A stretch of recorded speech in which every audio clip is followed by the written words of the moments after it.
నమస్తే. ప్రస్తుతం మనతో పాటు ఉన్నారు realtor oxygen founder and CEO Nandi Rameshwar Rao గారు. నమస్తే అండి. నమస్తే అండి. సార్, మనం ఎప్పుడు మాట్లాడుకున్న ఎపిసోడ్ స్టార్టింగ్‌లో గోల్డ్ ప్రైజెస్ గురించే మాట్లాడుకున్నాం. ఓకే. లాస్ట్ టైం మనం చూసాం అత్యంత భారీగా ఆకాశాన్ని అంటినట్టుగా బంగారం ధరలు ప్రైజెస్ పెరిగిపోయాయి. బట్ ఇప్పుడు చూస్తే బాగానే తగ్గాయి. ఈ రేట్స్ మనం స్టాండర్డ్‌గా తీసుకోవచ్చా? ఆర్ ఎల్స్ ఇంకా పెరుగుతాయా? తగ్గుతాయా? ఇది నేను చాలా సార్లు ట్రంప్ గారితో మాట్లాడి, లేకపోతే రేవంత్ రెడ్డి గారితో మాట్లాడి నాకు క్యాబినెట్ లో పెడితే వాళ్ళు ఏం మాట్లాడుతున్నారో ఆలోచించి చెప్తా. వాళ్ళతో మాట్లాడినా మిమ్మల్ని మీ మీ సమాధానం చెప్పినా మాకు ఈక్వల్ అని మా గట్టి నమ్మకం. అంతేలే, ఫ్రీగా వస్తుంది కదా, ఏదైనా అడుగు. చెప్పండి. ఇప్పుడు మన గోల్డ్ లో అనేక వీడియోలు మాట్లాడుతున్నాం. మనం హైయెస్ట్ లైఫ్ టైమ్ లో నాకు తెలిసి గత 5-6 దశాబ్దాల్లో కూడా ఎప్పుడు పెరగలేనంత 1,83,000 1,80,000 వెళ్ళింది తులం బంగారం 24 క్యారెట్. ఇక వెండి చూసుకుంటే 4,25,000 దాకా వెళ్ళింది. మన వీడియోలోనే చెప్పాం 3-4 లక్షలతో అప్పుడు ప్రిడిక్ట్ చేసాం 6 నెలల ముందు. అయితే దీనికి కారణాలు ఏంటంటే మీరు ఇప్పుడు ఏమంటున్నారంటే రేట్ ఎంత పెరిగింది, మీకు కొద్దిగా తగ్గింది, అది స్టెబిలైజ్ అవుతుందా, ఇంకా తగ్గుతుందా, ఇంకా పెరుగుతుందా అన్నట్టు. అంతే కదా. డెఫినెట్ గా పెరుగుతుంది, డెఫినెట్ గా తగ్గుతుంది. ఎందుకంటే అనేకమైన రీజన్స్ ఉన్నాయి. 80,000లో కొనుక్కునేవాడు 1,80,000 అమ్ముకుంటున్నాడు ఒకప్పుడు. మొన్న ఒక 15 రోజుల క్రితం దాకా 80,000 ఎవరైతే కొనుక్కున్నారో దాన్ని 1,60,000 1,70,000 అమ్ముకున్నారు. అప్పుడేంచి కొనేవాళ్ళు ఎక్కువ ఉన్నారు, ఇప్పుడు అమ్మేవాళ్ళు ఎక్కువ ఉన్నారు. అతివృష్టి అనావృష్టి. ఒక 6 నెలల ముందు వెళ్తే 80-90లో కొనుక్కునే వాళ్ళు చాలా మంది ఫ్యామిలీ మెంబర్స్ ఉన్నారు, మగవాళ్ళు కానీ ఆడవాళ్ళు కానీ. పసుపు పసిడి పచ్చదనం లేకపోతే ఆడవాళ్ళు ఇల్లు దాట. భర్త లేకపోయినా వెళ్తారు కానీ బంగారం లేకపోతే వెళ్ళరు. ఇది మనకున్న ప్రాముఖ్యత, అవునా కదా. దానికి ముఖ్యంగా కారణం స్త్రీలే. అంటే లేటర్ జెంట్స్ కూడా ఒక తీసుకుంటున్నారు, అది వేరే సంగతి. బట్ ఎక్కువ టన్నులు ప్రపంచంలోనే one of the highest consumer of gold is India. ఇండియాలో కూడా సౌత్ ఇండియా టూ మచ్. ఒంటి మీద 1 కేజీ బంగారం లేదు బయటకు వెళ్ళట్లేదు ఎవరు. తర్వాత ప్రాణాలు పోతున్నాయి, దొంగతనం అది వేరు. సో ఇది ఇప్పుడు 150-155,000 వచ్చింది, 1,50,000-1,55,000 వచ్చింది. సో ఎంత తగ్గిందంటే 83-84,000 నుండి ఒక 30,000-25,000 తగ్గింది. ఈ గోల్డ్ మార్కెట్ కానీ, బులియన్ మార్కెట్ కానీ, సిల్వర్ మార్కెట్ కానీ, స్టాక్ మార్కెట్ కానీ, ఇవన్నీ కూడా గ్రూప్ ఆఫ్ పీపుల్ కంట్రోల్ చేస్తారు. కంట్రోల్ చేసినప్పుడు వరుసగా 15 రోజులు పెడుతుంది, నెక్స్ట్ 10 రోజులు పడిపోతుంది. అది ఎందుకు పడిపోతుందనే లాజిక్.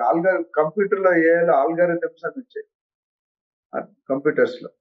సో ఆల్గారిథం మేనేజ్ చేసేవాడికి తెలుసు, నీకు నాకు తెలియదు. ఇప్పుడైతే నాకు తెలిసి ఇంత స్టెబుల్ అవుతుంది, మళ్ళీ కొద్దిగా కొద్ది పెరుగుతుంది, మళ్ళీ కొద్ది తగ్గుతుంది. అంటే నేను 50,000 వస్తుంది 60,000 వస్తుంది చెప్పట్లేదు.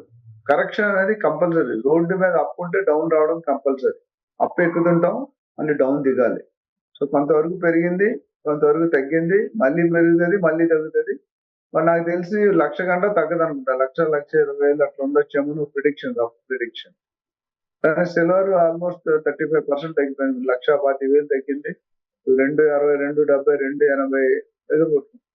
ఇది కూడా ది మెయిన్ రీజన్ అంటే కాపర్.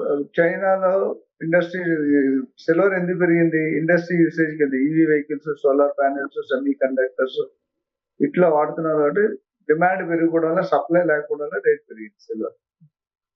అదేవిధంగా స్టాక్ మార్కెట్ కరెక్ట్ గా లేకపోవడం, రియల్ ఎస్టేట్ మార్కెట్ మందు కూడా ఉంటుంది. సిల్వర్ ని గోల్డ్ ని ఇన్వెస్ట్మెంట్ రూపంలో చూస్తుంది. రెండో పాయింట్. అందుకని ఇప్పుడు ఏం చేశారంటే చైనా లాంటి కంట్రీస్, మిగతా కంట్రీస్ కూడా ఆ సిల్వర్ వాడకాన్ని తగ్గించారు. ఇండస్ట్రీలో ఏదైతే పెరిగిందో ఆ వాడకాన్ని తగ్గించారు. అంతకుముందు 100 కేజీలు వాడితే ఇప్పుడు 66 కేజీలు తగ్గిపోయిందండి. కొత్త టెక్నాలజీ, న్యూ టెక్నాలజీ కనుక్కున్నారు. Where silver can be reduced, consumption of silver తగ్గుతుంది. అంటే అక్కడ అర్థం ఏంటంటే కాపర్ మీద సిల్వర్ కోటెడ్ వేస్తున్నారు. మనకి గిల్ట్ బంగారం అని ఉంటుంది, గిల్ట్ నగలు అంటే ఒరిజినల్ బంగారం కాబట్టి 20,000-30,000 కూడా తులం వస్తుంది, ఇప్పుడు కూడా వస్తుంది, కొనుక్కోవచ్చు. సిల్వర్ మీద కోటింగ్ కూడా వేస్తున్నారు కదండి. సిల్వర్ అంటే అన్ని రకాల కోటింగ్లు వస్తాయి. షుగర్ కొట్టిన డాడీ మా షుగర్ ఉంది ఏదో చెప్తున్నారు అమెరికాలో ఏదో అవుతుంది అంటే అన్ని కోటెడ్ ఉంటాయి. సో అయితే ఇప్పుడు ఏమవుతుంది, ఎప్పుడైతే యూసేజ్ తగ్గిందో అంతమంది ఏం జరిగింది, బాగా కొడుతున్న ప్రొడక్షన్ పెరిగిపోయింది, ప్రొడక్షన్ బాగా పెంచారు కెపాసిటీ మైనింగ్. ఇప్పుడు ఏమైంది, వాడకం తగ్గింది, సప్లై ఎక్కువ ఉండి డిమాండ్ తక్కువ ఉంటే రేట్ పడిపోతుంది. ఇప్పుడు జరుగుతుంది అదే.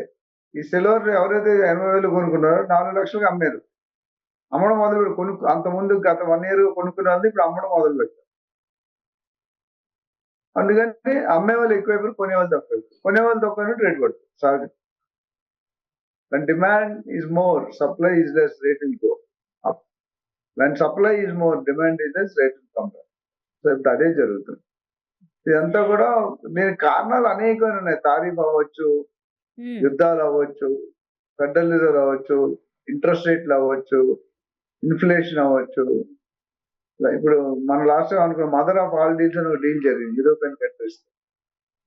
ఏం చేశారు, 66 నుండి 150% ఉన్న సునకాల్ని 40%కి 10%కి తగ్గించారు. ఇది అయిన తర్వాత ఏమైంది, ట్రంప్ కి పెద్ద బాంబు వెళ్ళింది. 50% 100% చేస్తానంటే 50% 18% చేస్తున్నాడు. 18% అంటే 32% అయిందని చాలా ఈ కార్లు, ల్యాప్టాప్లు ఇవన్నీ, ఆటోమొబైల్ ఇవన్నీ కూడా రేట్లు తగ్గుతాయి రానున్న రోజులు. సో ఫ్యూచర్ లో మీరు కొనుక్కోవాలంటే ఇప్పుడు నేను అవసరం అయితేనే కొనుక్కోమంటాను. నాకున్న కొద్దిపాటు నాలెడ్జ్ తో అత్యవసరం తప్పదు, పెళ్లి ఆగిపోతుంది లేదా ఇంకేదో ఆగిపోతుంది కొనుక్కోవడం, సింహం నవ్వింది కదా ఫోటోగ్రాఫ్ తీసుకుంటున్నట్టు మనం రేట్లు పెడుతున్నాం కొనుక్కుంటే చేతులు కాలుతాయి. అర్థమైందండి. సో అవసరం అయితేనే కొనుక్కోవాలి, లేదంటే wait for some time, wait and work, definitely there be some reduction. ఎంత రిడక్షన్ అవుతుంది, ఇప్పుడు అవుతుంది అడగండి, నా చేతిలో ఉండదు, మనం స్టడీ చేస్తాం మార్కెట్. యాక్చువల్గా ఒక స్కేల్కి మించి కొంచెం పర్సెంటేజ్ పెరిగింది అనుకోండి, అది పెద్ద మనల్ని ఆలోచింప చేయదు. బట్ మనం అనుకున్న దానికన్నా, ఊహించిన దానికన్నా ఎన్నో టైమ్స్ అంటే ఎక్కువ రెట్లు పెరుగుతోంది. లేదు అని అంటే మనం ఊహించిన దానికన్నా కాస్త బాగానే తగ్గుతోంది. ఈ హెచ్చు తగ్గుల్ని మనం ఎలా చూడాలి, ఇదంతా హెల్దీయేనా? బాగా పెరగడం అనేది హెల్దీ కాదండి, పెరుగుట విరుగుట కొరకే ఆల్రెడీ చాలా చెప్తున్నాం. ఒక mafia, gold market is a mafia. అన్ని మాఫియా అంటే ఒక గ్రూప్ ఆఫ్ పీపుల్ కంట్రోల్ చేస్తారు దాన్ని. ఎందుకంటే ఇదంతా ఒక జగన్నాటకం. ఏంటంటే ట్రంప్ గారు డాలర్ ని స్ట్రాంగ్ చేసుకోవాలనుకుంటున్నారు. Main story, behind the story. మన రూపీని వీక్ చేద్దాం అనుకుంటాడు. ఎందుకు, ఇండియా అంటే ఆల్రెడీ భయం మొదలైంది, అలర్జీ. నాని గారు ఏదో పాట ఉంది, అలర్జీ అని అలర్జీ స్టార్ట్ అయిపోయింది, భయపడుతున్నారు. ఫియర్ ఆఫ్ సైకాలజీలో. సో మనం పాపులేషన్ లో నెంబర్ 1, డయాబెటిక్స్ లో నెంబర్ 1, క్యాన్సర్ లో నెంబర్ 1, ఇక్కడ కూడా నెంబర్ 1. హమ్ కిసీసే కమ్ నహీ, ఎవరు కూడా కాంప్రమైజ్ అవ్వడానికి సిద్ధంగా లేరు. సో ఆ ట్రంప్ లాస్ట్ ఇయర్ ప్రెసిడెంట్ అయిన 28 జనవరి అయిన తర్వాత ఏప్రిల్ మేలోనే మొదలు పెట్టాడు, టార్గెట్ పెట్టాడు మనకి. ఇండియా వాళ్ళని పట్టుకోవాలంటే ఏ మార్గం అంటే ట్యాక్స్ మార్గం అని అనుకున్నాడు. అన్ఫార్చునేట్లీ అవ్వలేదు. తర్వాత ఏం చేశాడు, బ్యాంక్ రేట్ల మీద ఎవరైతే ఫెడరల్ బ్యాంక్ ఇన్ఛార్జ్ ఉంటాడో వాడితో తగ్గు పెట్టుకుని కొత్త డిక్లేర్ చేశాడు. ఆ వడ్డీలు తగ్గిమని పెరగమని కొట్లాడు జరుగుతుంది ఇద్దరికి మధ్య. అదొక కారణం. సో ఎప్పుడైతే ఇన్ఫ్లేషన్ కరెక్ట్ గా లేదో, bank reserve rates, repo rate, interest rates ఇవన్నీ కూడా, యుద్ధాలు, సునకాలు, immigration, job, visa, lucky birth tourism, ఇవన్నీ కూడా part and parcel of the game. కర్ణుడి చావుకి 100 కారణాలు ఉన్నాయి, అందులో ఇవన్నీ గోల్డ్ తగ్గడానికి పెరగడానికి ఇవే కారణం. మెయిన్ ముఖ్యంగా సమ్మరీ ఏంటంటే, అమ్మేవాళ్ళు ఎక్కువైపోయారు, ప్రాఫిట్స్ బుక్ చేసుకున్నారు, హై ప్రాఫిట్స్. 80,000 కొనుక్కున్న సిల్వర్ ఇప్పుడు 4 లక్షలకు వెళ్ళింది. ఇప్పుడు 3 లక్షలు కూడా అమ్ముకున్నా 3 రెట్లు వస్తుంది కదా మనకి. ఒకేసారి అమ్మడం మొదలు పెట్టేసరికి కొన్ని వాళ్ళు తగ్గిపోయారు. సో మళ్ళీ కొన్ని రోజుల తర్వాత ఈక్వేషన్ మారే అవకాశాలు ఉన్నాయి.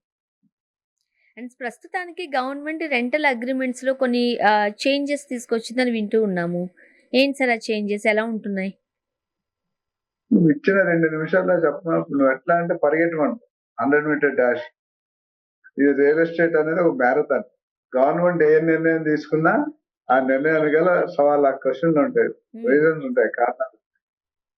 అయితే ఇది చాలా మంచి పాజిటివ్ స్టెప్ తీసుకున్నారు గవర్నమెంట్. ఎందుకంటే అంతకుముందు మన ఇల్లు అద్దెకిస్తే మాట మీద నాకు తెలుసు మా చెల్లి కూతురు మా ఫ్రెండే అని ఇచ్చేసేవారు, ఇల్లు అద్దెకిచ్చేవారు. ఏం పేపర్ లేదు, ఓ మాట అనుకుంటాం 5,000 10,000 అని. ఇప్పుడు ఏం చేసినట్టు దానివల్ల గవర్నమెంట్ చాలా లాస్ వస్తుంది. కమర్షియల్ బిల్డింగ్ 25 లక్షలు 30 లక్షలు రెంట్ ఉంటాయి, షాపింగ్ మాల్స్ అన్ని. దాని ట్యాక్స్లు కట్టట్లేక ఎవరు? గవర్నమెంట్ ఏం చేస్తుందంటే కొన్ని కండిషన్స్ పెట్టారు.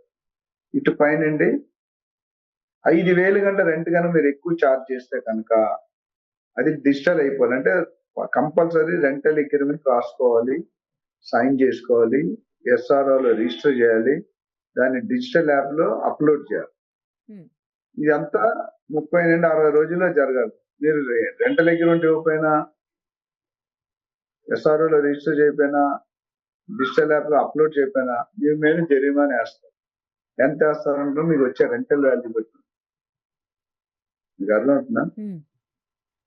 కండిషన్లు ఏం పెట్టారంటే బెంగళూరుకి వెళ్తే మీరు 1 year అడ్వాన్స్ తీసుకుంటారు. రెసిడెన్షియల్ రెంట్ 50,000 ఫ్లాట్ కావాలంటే మనం 6 లక్షలు అడ్వాన్స్ చేయాలి. హైదరాబాద్ లో లక్కీ అంటే 2 నెలలు అడుగుతారు, అక్కడ 3 నెలలు ఉంటుంది. గవర్నమెంట్ ఏమంటే 2 నెలల కంటే మీరు అడ్వాన్స్ ఎక్కువ తీసుకుంటే తప్పు ప్రభుత్వ చట్టం ప్రకారం. ఒకటి. రెండోది, మీరు ఇష్టం తక్కువ ఖాళీ చేయమని చెప్పకూడదు, టైం ఇవ్వాలి రైటింగ్, ఓనర్ కానీ టెనెంట్ గా. మూడోది, రెంట్ ఎంతో డిక్లేర్ చేయాలి, మెయింటెనెన్స్ ఎంతో డిక్లేర్ చేయాలి, అడ్వాన్స్ ఎంతో డిక్లేర్ చేయాలి. తర్వాత అంతకుముందు ఏముండే కండిషన్లు, నాన్ వెజ్ ఇవ్వను, గేట్ బంద్ చేసి ఇవ్వను, ఇట్లా కండిషన్ ఉండేది. అబ్బాయిలు జుబ్బాల్లో కట్ స్లీవ్స్ బట్టలు వేసి బాడీ ఎక్స్పోజర్ ఇలాంటి కండిషన్ ఉండేది. ఇప్పుడు అవన్నీ ఈ కండిషన్ ఎక్కువ, ఆ కండిషన్ సైడ్ ఈ కండిషన్ ఎక్కువ.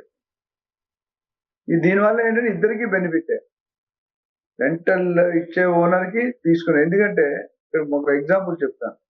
ఇప్పుడు ఒక ఆయన రెంట్ తీసుకుంటాడు, ₹1,00,000 రెంట్, అందులో 25,000 అఫీషియల్ గా చూపిస్తాడు, 75,000 బ్లాక్ లో వేస్తాడు. రేపు పొద్దున ఆయన అడ్వాన్స్ ఇవ్వాలి కదా, ఖాళీ చేసినప్పుడు అడ్వాన్స్ 40,000 ఇచ్చాడు, వాళ్ళు 75,000 ఇవ్వడు బ్యాలెన్స్. మీరు ఏం చేస్తారు? అటు టెనెంట్ కి అదే ప్రాబ్లం, ఇటు ఓనర్ కి అదే ప్రాబ్లం. ఇలాంటివన్నీ పెట్టి కంపల్సరీ చేసి ఇప్పుడు గవర్నమెంట్ కి రెవెన్యూ వచ్చాము. ఇప్పుడు ప్రతి రెంటల్ అగ్రిమెంట్ రిజిస్టర్ చేసుకుంటే మనం కట్టే అడ్వాన్స్ ప్లస్ రెంట్ మీద క్యాలిక్యులేట్ చేస్తారు ఎంత పర్సెంటేజ్ అని. సో ఆ రెవెన్యూ అంతా రావట్లేదు గవర్నమెంట్. ఆ రెవెన్యూ కావాలి కాబట్టి ఈ రూల్స్ పెట్టారు. ఇప్పుడు ఇండైరెక్ట్లీ మనకు నచ్చిన అర్థమైనా it is a comfort zone between the tenant and the land lord. ఇద్దరికి సరి సమానంగా పంచిపెట్టారు. అంటే మీ రిస్క్ ఫ్యాక్టర్ ని తగ్గించారు. ఇద్దరికి తక్కువే, ఇద్దరికి అంటే తక్కువ అంటే ఇద్దరికి మంచిది ఉపయోగం. ఎందుకంటే రేపు పొద్దుగా మీరు పేపర్ లో రాసి అబద్ధం ఆడలేరు కదా, పేపర్ లో రాయిపోతే అబద్ధం ఆడదు. అట్లనే ఇల్లు కూడా మంచి కండిషన్ లో ఇవ్వాలి. మనం అప్పచెప్పాలి, ఖాళీ చేయడం మంచి కండిషన్ లో అప్పచెప్పాలి, తీసుకునేవాడు మంచి కండిషన్ లో ఇవ్వాలి. అండ్ కమర్షియల్ అయితే కనుక 6 నెలలు అడ్వాన్స్ తీసుకోవచ్చు, రెసిడెన్షియల్ అయితే 2 నెలలు. అది కూడా రిజిస్టర్ చేయాలి, ఎస్ఆర్ఓలో సైన్ చేయాలి, ప్లస్ అప్లోడ్ చేయాలి. జనరల్ ఇక్కడ ఏమవుతుంది, ఒక టెక్నికల్ ఇష్యూ ఏమొస్తుందంటే, ఇప్పుడు మీరు అంటే చూపించలేదు అనుకోండి వాల్యూ, ఏమవుతుంది, వాల్యూ ఎవరికి తెలియదు ఎంత అని. ఆ ఖాళీ చేసిన ఇబ్బంది లేకుండా అంటే ఇద్దరికి ఒక కామన్ జాయింట్ పేపర్ పెట్టి చేశారు. మెయిన్ ఇష్యూ ఎక్కడ వస్తుంది, రిజిస్ట్రేషన్ దగ్గర వస్తుంది. రిజిస్ట్రేషన్ టెనెంట్ అంటే నాకు అక్కర్లేదు రిజిస్ట్రేషన్, నువ్వు చేసుకోవాలని అంటారు, అంటే డబ్బులన్నీ ఈయన పెట్టి. కొన్ని కేసులు రివర్స్ ఉంటుంది, ఓనర్ చేసుకుంటాడు, నీకు ఇష్టం నువ్వు చేసుకో అంటారు. యాక్చువల్ గా రూల్ ఏంటంటే ఇద్దరు చేసుకొని కలిపి 50% ఈయన 50% ఆయన పెట్టుకోవాలి వాస్తవం, కానీ అది ఫాలో కావట్లేదు. ఇప్పుడు కంపల్సరీ ఫాలో అవ్వాల్సిన అవసరం వస్తుంది. ఇది చేంజ్ మంచిది. అయితే ఇప్పటికీ major portion of the rents ఎవరు అఫీషియల్ గా చూపించట్లేదు, తీసుకుంటున్నారు కానీ చూపించట్లేదు. ఇటుపైన స్లో ఇవాళ మొదలు పెడితే మేబీ నెక్స్ట్ 5 years 10 years కి 30, 40, 50% అన్ని రిజిస్టర్ అయిపోతాయి. చెకింగ్ మొదలు పెట్టారు, దానికి సపరేట్ టీం పెట్టారు, చెక్ చేస్తున్నారు, దాన్ని వెయిట్ అండ్ వాచ్.